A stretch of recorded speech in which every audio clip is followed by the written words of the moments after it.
पंकजा मुंडे आज गोपीनाथ मुंडे यांच्या खऱ्या वारसदार असं प्रकाश महाजन यांनी म्हटलंय। गोपीनाथ मुंडेंचे खरे वारस धनंजय मुंडेच या करुणा मुंडे यांच्या वक्तव्यानंतर प्रकाश महाजन यांनी फेसबुक पोस्ट करत पंकजा मुंडे याच खऱ्या वारसदार असं म्हटलंय।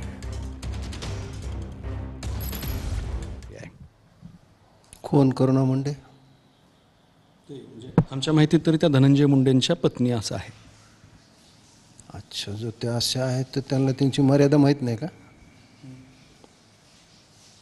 अजून घरातली वडीलधारी माणसं आहेत, ते ठरवतील ना काय ते।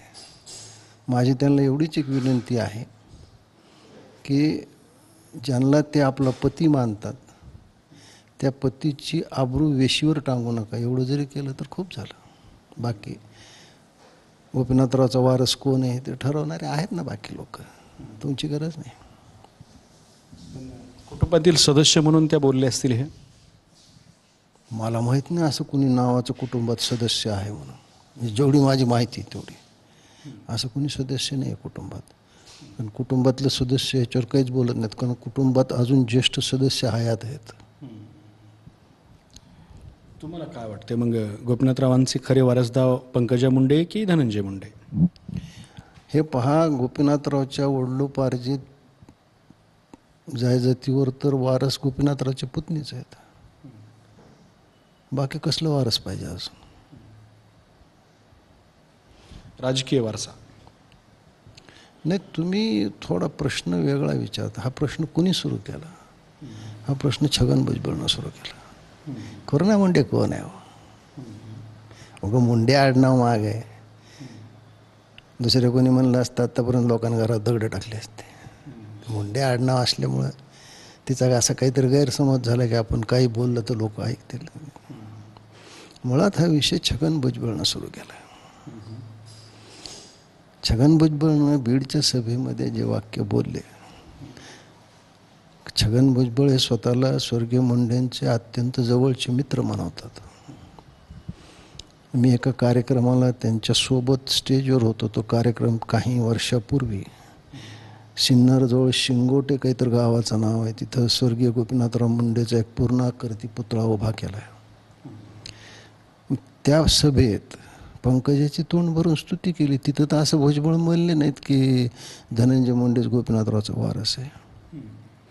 हे आपल्या ग्रामीण भागात एक जुनी म्हण होती, ब्रह्मदेवाने जे लिहिले ललाटी ते पुशी तलाटी। मग तलाट्याच्या भूमिकेत आहेत का भुजबळ? गोपीनाथराव मुंडेचा वारस ठरवायले ते मी तर सांगितले, गोपीनाथराव मुंडेनं वडिलोपार्जित जमिनी सगळ्या आपल्या पुतण्याला देऊन टाकल्या। हे बोललो नसतो बाहेर मी, पण आता वारसाचाच प्रश्न आला। आणि गोपीनाथराववर प्रेम करणारा त्यांचा समाज, असंख्य ओबीसी, असंख्य इतर जाती, अगदी दुसऱ्या धर्मातले म्हणजे मुस्लिम धर्मातलेच लोकसुद्धा गोपीनाथराववर जे प्रेम करतात त्यांनी पंकजाला गोपीनाथरावचा राजकीय आणि सामाजिक वारसा मानलेलं आहे। एक नाही, दोन नाही, 10 वेळा असं घडलेलं आहे। गडाहून बाहेर काढलं, गडाच्या पायथ्याशी समाजाने उचलून धरलं, फार मोठा मेळावा घेतला। तिथून काढलं, सावरगाव घाटला गेली अनेक वर्ष दरवर्षी संख्या वाढत असते, मेळावा घेतो समाज, पंकजाच्या मागं उभा आहे। पंकजाच महाराष्ट्रातलं एकमेव सध्या तरी असं उदाहरण आहे की जी लोकसभेला पडल्यानंतर माझ्या नेत्याची मुलगी पडली, माझ्या गोपीनाथरावची मुलगी पडली म्हणून 5 लोकांनी आत्महत्या केल्यात।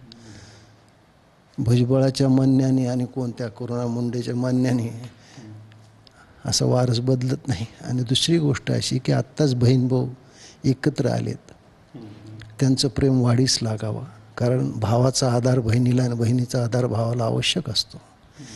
तो राजकीयच नाही तर सामाजिक असतो, कौटुंबिक असतो, कधी कधी आर्थिक असतो। कशाला मिठाचा काढा टाकायला? 2 बहिणी भावातलं प्रेम राहू द्या ना।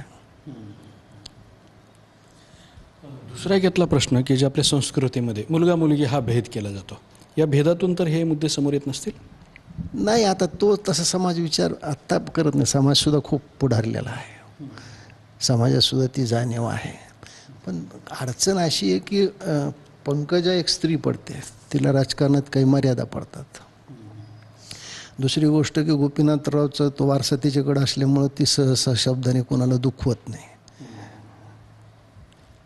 मग आता पंकजा त्या दिवशी सभेला आलं नाही, एवढा राग येऊन जाहीरच करून टाकलं. म्हणजे हे तर भयानकच आहे. तलाट्यापेक्षा भयानक काम आहे की कोणाच्या सातबारावर कोणाचं नाव टाकलं.